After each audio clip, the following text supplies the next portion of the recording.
Erkerlim gaz Moldova'dan alınarsa var şüphe ani okullar hem uşak başçaları kapanıcıklar. Nice haberlerde Gagauzya Üretim Bakanlığı'nın başı Natalya Kristeva şimdi bakılır başka kolaylıklar dini sıcak olsun.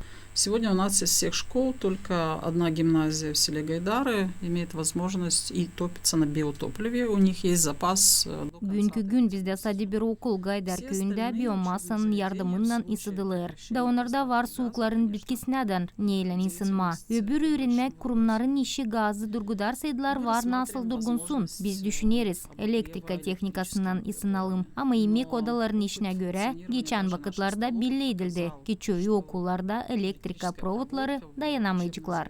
Конечно, такой нагрузки не выдержит во многих учебных заведениях.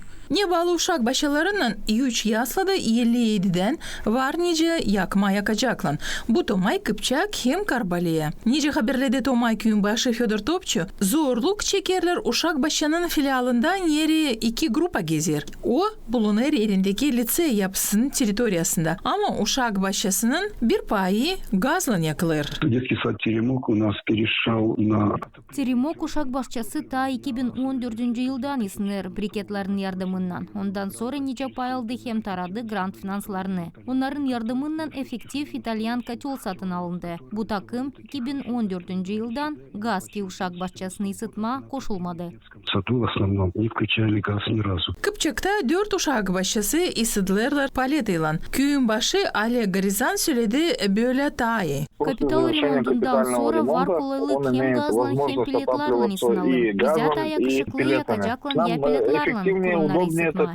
Çünkü iyi böyle ta ucuz tutar hem ta sıcak odalarda. Bu takım yakacakla ne kadar gazla ısınatlar. Gaz soruşu gün günden kahveleşir. Herli Moldova devleti ödeşmerse Rusya ile borçlarından o zaman Moldova var kolay kalsın gazsız Kasım ayın birinden. Natalya Kristeva Üretim Bakanlığı'nın başı söyledi hani var kolay uşakların kanikulları da uzansın. Сейчас, накануне зимнего периода, Kışa karşı ısıtmak sistemalarını değiştirmez zor pek. Hem pahalı olacak. Bu soruşu oya hem değil kolay kararlama.